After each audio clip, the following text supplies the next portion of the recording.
utilitarianisme, deontologi, teori hak, teori keutamaan, teori etika. Kemudian nanti kita akan bicarakan etika pada saat-saat abad ke-20 ya. Kemudian teori etika, paradigma hakikat manusia, kemudian tantangan ke depan etika sebagai ilmu dan kasus ya. Nanti kalian kerjakan kasus yang ada di bab 3 ya. Nanti hanya jawabannya aja yang Anda tulis di sana. Bisa kita gunakan UVC ini ya. Ukrida Virtual Class ini. Baiklah, kita mulai ya. Sudah siap adik-adik? Halo? Ya, Pak. Kok nggak kedengaran, nggak rame ya?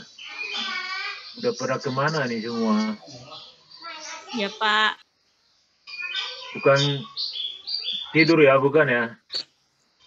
Dengerin. Oh iya, oke. Ya. Sekarang kita lihat tujuannya kita belajar teori etika ini ya. Ini bisa kita baca di sini. Ini coba dibaca dulu si Wendy. Ada Wendy yang 4 ini. Silakan Wendy. Untuk memperoleh pencerahan tentang 1. Etika absolut versus etika relatif. Yang 2. Hubungan antara usia dengan perkembangan moral anak manusia. Yang 3. Teori-teori etika yang berkembang. Yang 4. Menyadari tantangan ke depan perkembangan etika sebagai ilmu. Iya, jadi ini yang kita akan singgung pada bab ini ya. Tapi mungkin nggak semua nanti kita bahas sampai slide yang ke-20 kali nanti kita off ya. Oke, kita mulai yang pertama ya. Ini ya. Apa artinya etika absolut, apa artinya etika relatif? Ini pengertiannya ya. Absolut itu berarti perlakuan tidak boleh tidak harus dilakukan. Itu artinya ya. Jadi mutlak. Kapanpun, dimanapun, kita harus menerapkan etika. Perlakuan atau perilaku yang baik. Sedangkan menurut etika relatif, perlakuan yang baik itu yang ada nilai moralnya tergantung situasi ya. Kalau kalian kumpulan mahasiswa bisa aja kan ngomong sembarangan ya kan. Karena situasinya memang seperti itu ya. Tapi kalau misalnya perkumpulan itu ada kumpulan orang tua, anak-anak, ya mau tidak mau etika harus dijalankan. Ya, tidak boleh lagi seperti berlaku waktu kumpul sama-sama mahasiswa misalnya ya.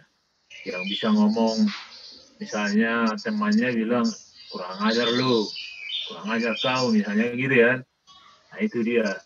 Jadi bisa-bisa aja itu. Tapi kalau absolut ini mutlak harus kapan saja, di mana saja harus sopan misalnya ya. Oke. Nah ini kita lanjut. Ini manusia itu dibagi 3 tingkat ya. Tingkat 1 prekonvensional di bawah 10 tahun. Kemudian tingkat konvensional 10 tahun sampai 13 tahun. Kemudian di atas 13 tahun kita sebut post konvensional. Ini ya. Sublevelnya kalau pre-konvensional itu di bawah 10 tahun, misalnya 9 tahun lah ke bawah ya. Orientasi pada hukuman. dan orientasi pada hadiah. Jadi biasa anak-anak biasanya kasih pujian ya. Ciri menonjolnya mematuhi peraturan untuk menghindari hukuman. Biasanya anak-anak nggak mau di penalti, misalnya dilibas pakai lidi misalnya ya, kalau salah nggak mau ya. Kemudian biasanya kalau anak-anak itu kasih hadiah suka banget ya, seperti itu. Jadi orang yang berorientasinya seperti itu ada di pre-konvensional.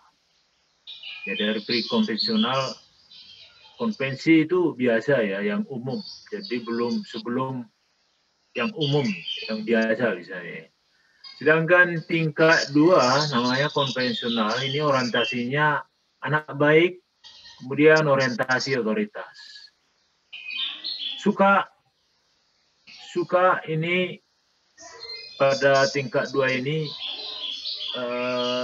bagaimana biar kelihatan baik ya. Berpakaian mulai diajari ya, sisiran baik, pakai bedak misalnya wanita, kemudian anak-anak pakai sepatu apa gitu kan. Kemudian orientasi otoritasi artinya misalnya ini SD lah ini ya, SD. Kalau ada pimpinan dia lebih terkendali ya. Kita lihat di sini ciri menonjolnya menyesuaikan diri untuk menghindari celaan orang lain. Jadi orang-orang yang sudah remaja itu selalu menjaga supaya nggak dimarahin ya, nggak dimarahin orang lain seperti itu.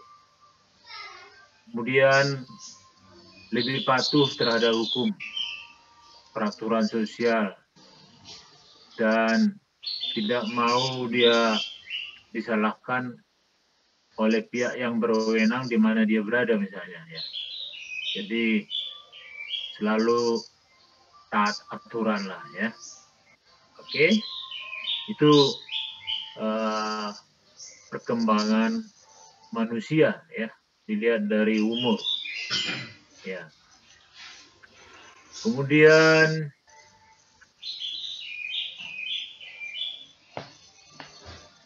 yang di atas 13 tahun ini sudah dewasa ya.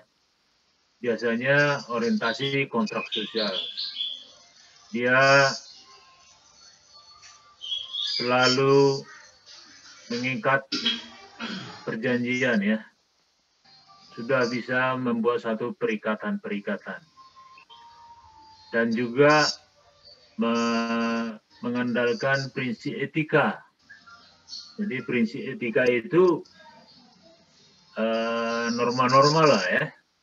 Banyak norma-norma yang sudah dia pahami, kuasai ya. Sudah belajar banyak ya.